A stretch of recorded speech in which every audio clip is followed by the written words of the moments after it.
¿Cómo han estado? Muy buenas noches, bienvenidos y bienvenidas a CNN Tiempo de día viernes. Ha llegado el fin de semana y estamos actualizando hasta último minuto lo que indica la proyección meteorológica, pensando en un evento, en un sistema frontal con río atmosférico que ya está en el territorio del Chile continental y que a medida avance este fin de semana va a avanzar incluso al centro sur de nuestro país.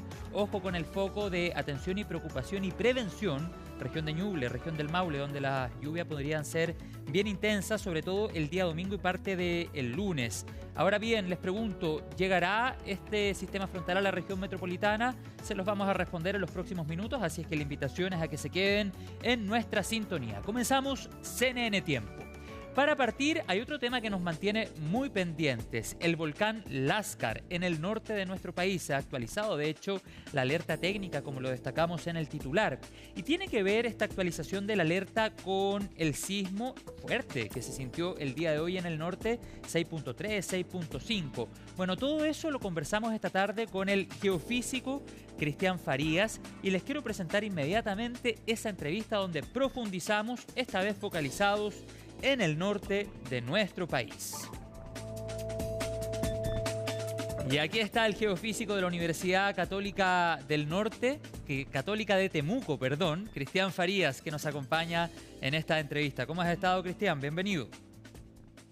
Hola, ¿todo bien por acá? ¿Cómo les va a ustedes? ¿Todo bien, Cristian? Bueno, quiero que nos actualices cuál es la situación en torno al volcán Láscar y por qué se llega a esta nueva alerta técnica que destacamos en nuestro titular.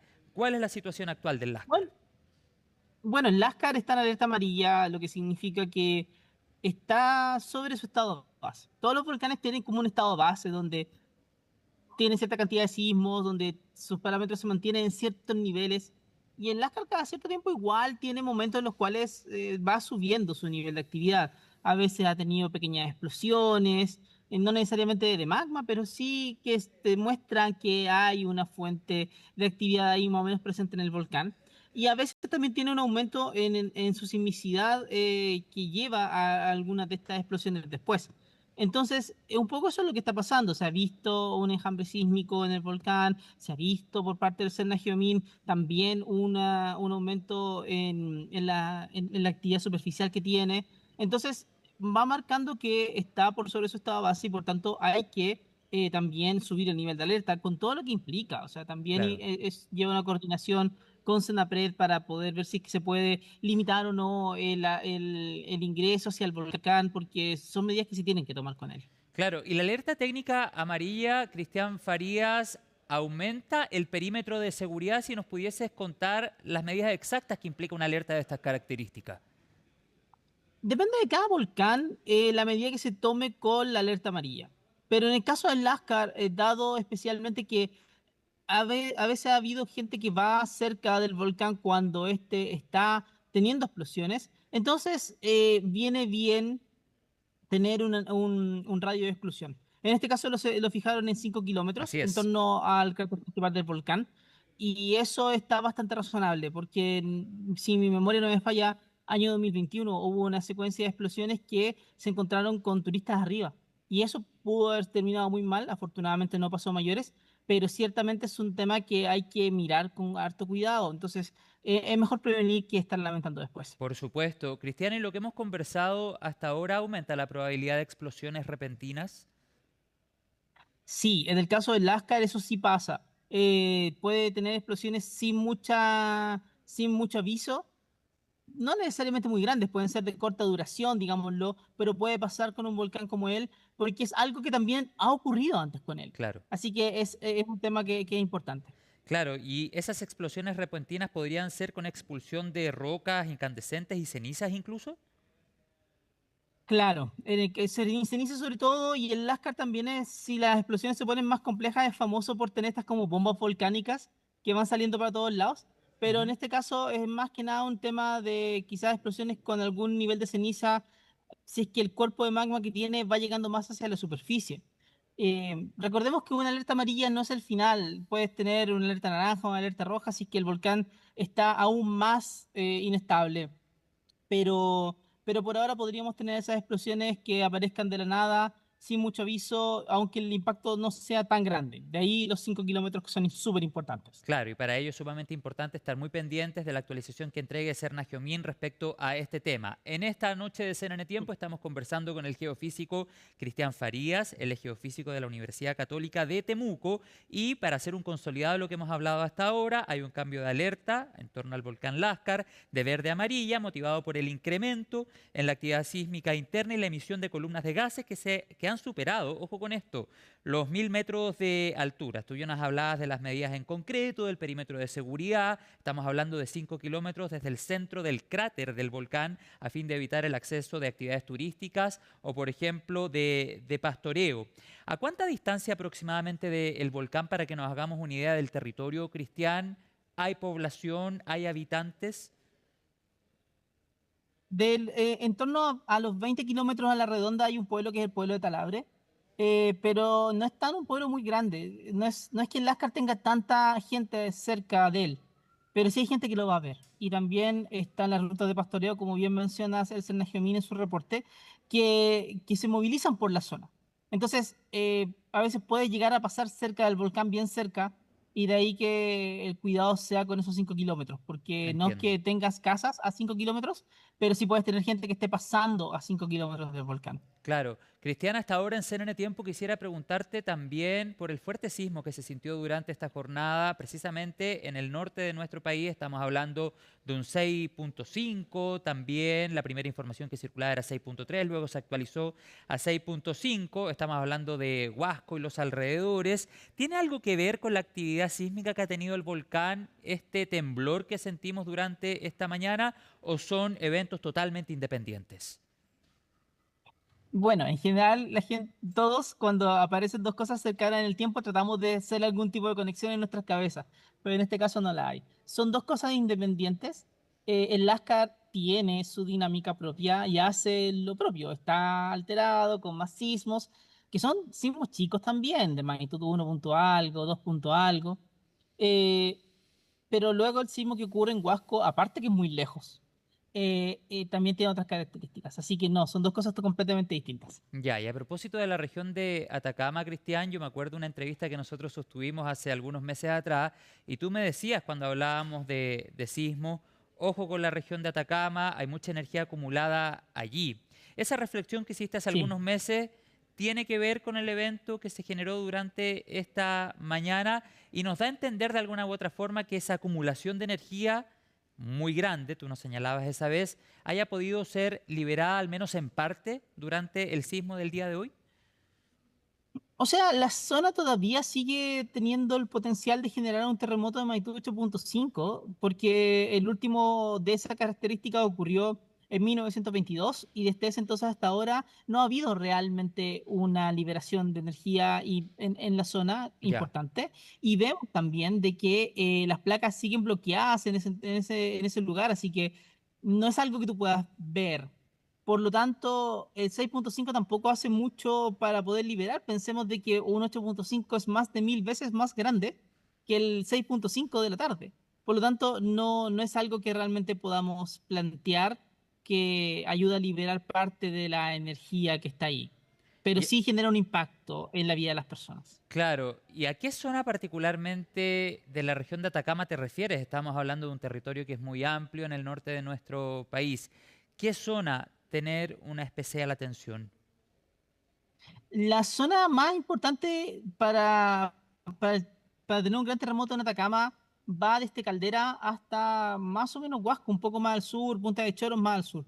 Eh, Ahí tienes un segmento de como 200 kilómetros de largo, un poquito más, que puede albergar un terremoto de magnitud 8.3, 8.5 sin mucho problema. Porque ese es el tamaño más o menos que tú esperarías para algo así. Y claro, es un terremoto grande, parecido quizás claro, al de Vallenar de 1922.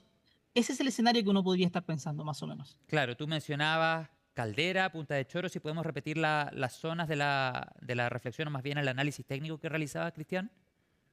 Claro, los terremotos generan zonas de ruptura, por tanto necesitas tener las placas bloqueadas en un área. Y ese segmento, esa área, podría ir en este caso desde más o menos Caldera hasta el sur, hasta Huasco y un poquito más al sur. Y esos son como 200 kilómetros de norte a sur, donde tú podrías tener un potencial terremoto de magnitud 8.5 en algún momento del futuro. Mira, mira. Cristian, y a propósito de lo mismo, me gustaría que nos explicaras lo más simple posible, como tú lo sueles hacer, además eres un académico muy reconocido, ¿qué razones científicas explican esta proyección que tú realizas? Eso por una parte. Y dos, si tienes conocimiento de que en la zona, particularmente en la región de Atacama, las autoridades ya han trabajado en alguna actividad o en alguna labor preventiva pensando eventualmente en que se genere un sismo de esas características. Claro. Bueno, sobre lo primero, los estudios los han hecho las personas con estaciones de GPS, primero que todo, que permiten darnos cuenta cómo se está deformando la superficie. Si a partir de eso podemos determinar hasta qué nivel el movimiento de la placa en la que estamos, la placa de Sudamérica, está acoplada con el movimiento de la placa de Nazca. Y si está muy acoplada, significa que estamos acumulando energía porque estamos en una zona que está incubando un gran terremoto. Como el último terremoto grande ocurrió en 1922, puedes estimar también cuánto es lo que podría estar acumulando en el tiempo y a partir de eso tú puedes construir un escenario. Y el escenario es más o menos parecido al de 1922 al que se ha construido. Ya. El tema está en que después de eso, ¿qué se hace con esa información? Históricamente en Chile se ha hecho poco con ese tipo de información. Hay actividades que son más bien aisladas que se han tomado, pero todavía falta que las autoridades comunales, regionales sobre todo, y después nacionales también, te tomen un peso más grande porque la preparación no va solamente en saber qué hacer al momento del terremoto y el tsunami que podrías tener, sino en realidad contemplar toda la cadena de eventos que pueden pasar, de manera que tú puedas tomar medidas muy preventivas que a veces implican tener una visión clara acerca de cómo vas a desarrollar un lugar y eso no es tan fácil de hacer. ¿Y cuál es lo más crítico de este territorio de nuestro país o el mayor riesgo que eventualmente se podría generar? Todos los territorios son muy particulares. Para un terremoto sí el tsunami sin dudas. Tenemos muchos campamentos en zonas que son inundables en la región de Atacama. Y también tenemos potenciales derrumbes que podrían interrumpir distintas eh, comunicaciones, que podrían Mm. interrumpir la conectividad por tierra. Podríamos tener problemas bastante grandes con un terremoto así. Y hay que mirarlo en su conjunto, y así que hay que estudiar más todavía, pero sobre todo de la mano de autoridades que quieran tomar medidas fuertes al respecto de eso, porque son cosas que nos vamos a lamentar mucho cuando ocurran y no Claro. queremos llegar a eso. Y cuando hablamos de la tecnología, Cristian, un concepto que abarca tantas áreas por estos días, la inteligencia artificial, ¿en algún minuto nos puede ayudar la inteligencia artificial para obtener este anhelo científico que hemos conversado en otras oportunidades, lograr predecir la ocurrencia de megaterremotos? Puede ser, puede ser, pero no es muy relevante. Porque finalmente, imagínate alguien tiene una manera de predecir un terremoto que no existe al día de hoy. Eh, Aunque pudieras predecirlo, la pregunta es qué vas a hacer con el escenario que tienes al frente. Y el escenario ya lo conocemos. Ya sabemos a quién nos vamos a enfrentar. Pero la toma de decisiones tiene que ver con cómo tú de manera preventiva vas O sea, de tomando partida no tener gente en zona acción. de riesgo. Claro. Claro. Claro, ¿cómo vas a tomar medidas respecto a dónde vas a construir y qué vas a construir? Y eso no depende de la inteligencia artificial, depende de nuestras decisiones Mm, propias como sociedad y del peso que le damos a un evento así. exacto. Entonces, cuando hablamos de el potencial de poder de alguna forma u otra predecir, también nos quitamos la responsabilidad encima de lo que tenemos que hacer realmente en los años anteriores. Y por eso no me gusta mucho irme por esa vía, Sí, te porque entiendo. realmente es una manera en que nos sacamos el pillo de alguna forma. Claro, no, entiendo, entiendo absolutamente el punto y también lo hemos hablado con otros académicos que nos han visitado en el programa, fortalecer la prevención es la clave, Sí, empoderar a la ciudadanía, sacar a la población de zonas de riesgo, no solo en la región de Atacama, sino en tantos otros territorios de nuestro país. Y no solamente campamentos, ¿ah? Nos ha tocado salir a reportear a terreno y muchas veces hemos visto complejos habitacionales totalmente legales, por decirlo de alguna manera, que también están en zona de riesgo. Hay un montón de casas muy cerca de la quebrada de Macul, sin ir más lejos. Por ejemplo, en la región metropolitana, y sabemos lo exacto. que pasó allí el año 93. Cristian Farías, antes de cerrar esta entrevista, como como siempre te agradezco, pero lo último que te quisiera preguntar a propósito del volcán Lascar y la actualización de alerta de verde-amarilla que conversamos al inicio de la entrevista. ¿Hay historial de destrucción provocada por ese volcán? Historial histórico, con eso cerramos. 1993 tuvo una erupción tremendamente grande Mira, que si bien no destruyó todo alrededor, o sea, arrasó, tuvo flujos piroclásticos que arrasaron a 10 kilómetros en torno al volcán. Como no vive mucha gente en torno al volcán, la destrucción no es tan grande como en otros lugares que podría darse. Pero la columna de ceniza tuvo un impacto importante hacia Argentina, sobre todo. Entonces es un volcán que tiene un potencial de erupción súper grande y también por eso hay que ponerle tanta atención. Porque cuando un volcán tiene esa capacidad, puede ser que en algún momento del futuro te muestre esa misma cara otra vez. claro, y antes del 93, ¿algún historial donde la destrucción haya venido más hacia el territorio nuestro? Es parecido. Tienes erupciones más grandes en tiempos geológicos que destruyeron una buena parte del entorno. Ya, Pero recordemos que también es una zona donde no vive mucha gente.